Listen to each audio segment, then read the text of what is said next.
let's talk about Westworld. I hope you watched Westworld Sunday night. I did. I thoroughly enjoyed it. I have a few problems with it, but overall I think this is going to be a great story.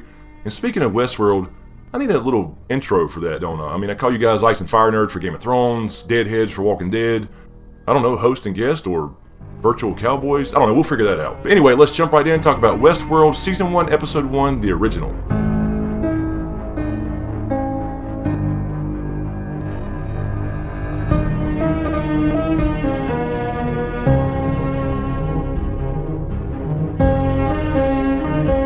Alright, so first impressions. I think this has very, very good potential. I'm not extremely satisfied with it. I don't think it was as good as I thought it was going to be. But of course, this is the first episode, and they threw a lot of information at us. Almost too much for that matter. I think it would have been a little better if they would have withheld just a little bit, because I think they tried to establish a little too much as far as what was going on, instead of just kind of introducing us to the world, introducing us to the characters, and also a lot of foreshadowing as to what's going to go down. Now, that's not necessarily a negative critique. I'm just kind of giving you my thoughts on it initially. After I watch it again, I may feel differently, but the point being that there was a lot of information. We got the majority of the main characters going to meet. We got Dr. Robert Ford, who is played by Sir Anthony Hopkins, one of my favorite actors of all time. Hello, Clarice. I thought he did great. He is kind of the mastermind behind this park, Westworld. If you didn't see my Westworld preview video on what to expect in the first season, check that out. There'll be a link to that in the description below. Now, this is based off a 1978 Michael Crichton movie called Westworld, which is pretty obvious. Anyway, the point being that in the original movie, there was also a Roman world as well as a medieval world. I think it would be pretty cool to mention those at some point, but I don't think they'll mention those at all, and we'll likely never see anything like that in our story. But that would be pretty cool to see a Game of Thrones style world with androids, would it not? Tell me. Tell me it wouldn't be. Tell me that's not the next damn thing that happened after Westworld goes off the air, right? Tell me. Or is Game of Thrones really medieval world? Yeah. Theory crafting. It's right there. I just solved it. We don't need to watch the show. Anyway, I digress. We got introduced to a lot of characters, so let's go through the basics of how this place works first, and then we'll kind of break it down from there. So Westworld is a park-themed park, basically based off the Old West, just like Jurassic Park. Again, this is a work of Michael Crichton, and it's going to deal with, how people perceive God and how people play God as far as our evolution, what we create, is our technology starting to outweigh our humanity. That's basically the storyline here. This is kind of told in a new way. Well, I guess this is kind of an old way since this was originally written in 1970 something. So anyway, the point being, a new spin on an old way. So we have three sets of people in our story basically, and that is the people who run the park. That is, Dr. Robert Ford, the mastermind behind everything, the head programmer, the head of security, the head of story writing, all these people who run the park. And by the way, they do run this thing from a giant facility on top of a giant ass mountain, wherever the actual physical park is located. And then we have, of course, our hosts, which are the androids who work in the park, and they don't know they're androids. They think they're really living in this world and experiencing every day, and what they do is work in what's called cycles, or basically days. They basically follow a narrative or a basic storyline every single day, but it can have some slight changes depending on what happens with the guests, interaction with other hosts, etc. So they can deviate from their storylines a little bit, but basically they stay with the same loop, and at the end of the day, at some point, everything resets and everything starts over again just like it was. And of course, the third set of people are the guests, and that's the people who pay to go experience this Wild West adventure. And I believe, if I remember correctly, they're paying $40,000 a day, and I believe that's from the old movie. They didn't really state that in the show that I'm aware of, but they're paying a lot of damn money to go experience the Old West, and when they get there, they can do what the hell they want. They can be a villain, they can go to brothels, they can kill people. That's what they want to experience. They want to pay for that, so they have the ability to do that without hurting people right now.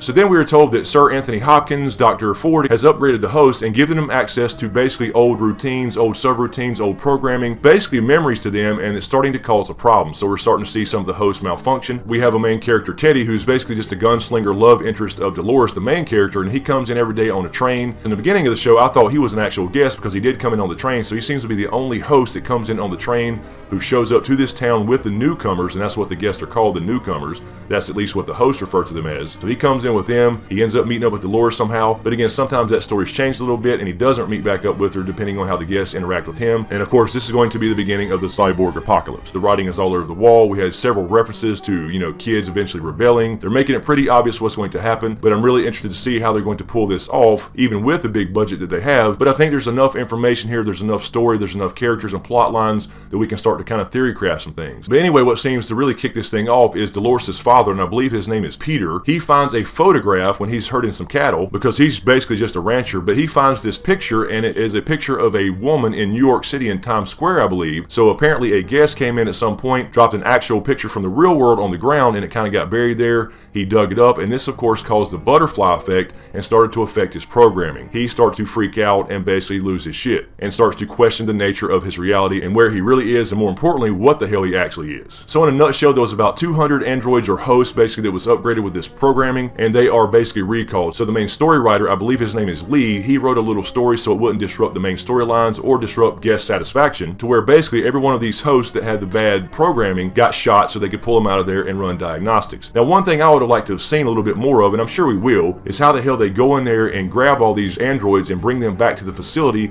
We didn't see really an entry or an exit point as far as the security team and programmers. They actually did go into the park dressed up in Old West clothing after the storyline was completed, and they did pull them out of there physically so they can go in and chat with them in the main facility. So I don't know about you, but I was wondering the whole damn time, when they bring these people in for questioning or for diagnostics, why the hell they gotta sit there and talk to them butt ass naked? Now, the real interesting character for me at least was Ed Harris's character called the Man in Black. Now, I'm unsure about what he actually is. He seems to be a real person, a guest that says he's been there for 30 years, and that happens to be how long the park has been open. Now, apparently the programmers or the people that run this place are not aware of him, because he comes up every single day. He visits Dolores every single day, but she never remembers who he is, of course, because she gets reset. Teddy tries to shoot him several times and it doesn't affect him. So the question there is if Teddy knew he was a guest, he would never attempt to shoot him, but he did in fact attempt to shoot him several times, and it basically had no effect on him whatsoever. So it's still really not clear whether he can be hurt as far as being an android, or if he's an actual human guest that's been there for 30 years and kind of got lost in the system. But he's on some kind of investigation of his own, because he actually takes a guy from a casino and takes him out, and he's playing this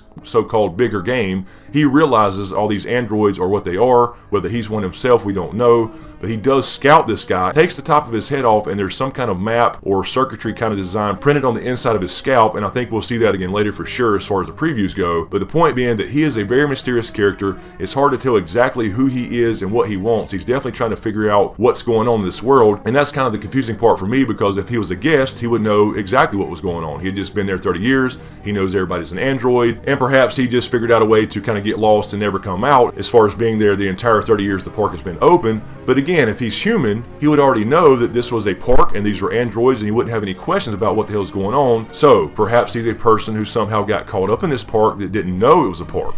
Or perhaps he is an android of some type, because the bullets didn't hurt him and Teddy actually tried to shoot him, when Teddy's basic core programming says you cannot attempt to hurt a real person. So I think that's very interesting as far as his character goes, and I look forward to see where they go with him. So anyway guys, I'll keep this a little bit short. So kind of to wrap everything up here, basically you have a pretty damn cool story based off an original 1978 film about a virtual reality matrix, about man playing God, technology outgrowing mankind, overcoming our humanity, so to speak. And I think this is a very cool package to put it in. I love old Western style stuff, just like I love medieval stuff like Game of Thrones. I think this is a very cool way to do it. Matrix style, except you have actual androids. Of course they're going to revolt. I mean, there was foreshadowing all throughout the thing. We knew this was going to happen, obviously, before the show came on. So I think overall this is a pretty damn good show and has a lot of potential. Now, do I think it's going to be the next Game of Thrones? No, I don't think it's going to be the next Game of Thrones. I don't think it's that kind of show. However, I do think this will be a hugely successful show. I just don't think it's going to quite reach that Game of Thrones level. So again, based off my first impressions, I would say I love the acting. I think the characters are great. I'm already kind of into some of the characters. The Man in Black, Ed Harris's character, is going to be very interesting to me. The programmer's got something going on too. The security guy asked him, "You don't have kids at home, do you?" And he said no, but then later on we saw him looking at a picture of a little boy. Now I'm assuming if a lot of people had to guess right now who was causing this problem as far as this code update, it would be Dr. Ford. But I'm not so sure, because we hear the programmer as the show opens talking to Dolores, apparently, asking the same type of questions that the security guy did whenever there was a problem found. But he also kind of went in a little bit deeper and said, what if I told you that everything you know is wrong? What if I told you your very existence was planned to meet the needs of paying customers? And I think he may have something to do with this whole thing in the background, kind of the secret agent man, so to speak, as far as wanting this thing to implode or maybe take it to the next level and create artificial intelligence. So it's certainly hard to say right now, being only one episode, but I think there's more to the story than just, mad scientist Dr. Anthony Hopkins' character, Dr. Ford, just having some ulterior motive in creating artificial intelligence on purpose in order for them to become Skynet and take over the damn damn world. If I had a couple critiques, I would say again, we got introduced to a little too much of the technology side, I think, in the first episode.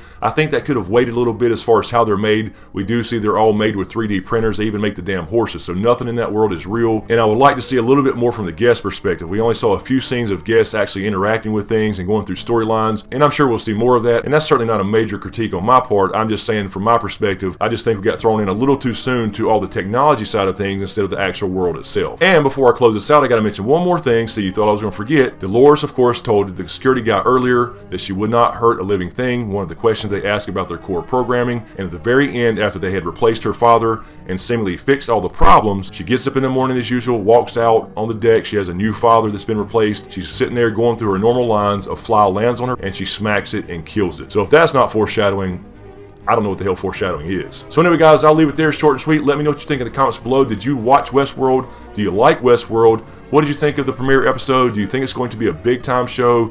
Okay show, something to keep up with, or do you think this is something you could really get vested in, like a Game of Thrones style show? I think there is going to be enough storyline and enough character depth as far as theory crafting and things like that, especially with the Ed Harris character. So I think there is going to be some cool things we need to figure out of what's really going on. So I definitely do see some twists coming. This can't just be a show where we already know what's going to happen and we're just kind of all interested to see how that happens. So anyway, guys, let me know what you think in the comments below. Also, remember I have t-shirts available now, so please check the link in the description for the Teespring store that I have set up, and there will be more designs going up soon, so keep an eye out for that. Also, keep in mind, A Dragon Raised by Wolves Part 3 for Game of Thrones is coming out soon. I am in the process of editing that and another Game of Thrones video now, so I got a lot going on. And of course, The Walking Dead starts up in just a couple weeks, so we're getting back into TV season, and I'm going to be busy as hell. So once again, you guys, I hope you enjoyed Westworld. Let me know what you think. As usual, thank you for all the support. Be sure to subscribe to get everything. Thanks for watching, and we'll see you next time.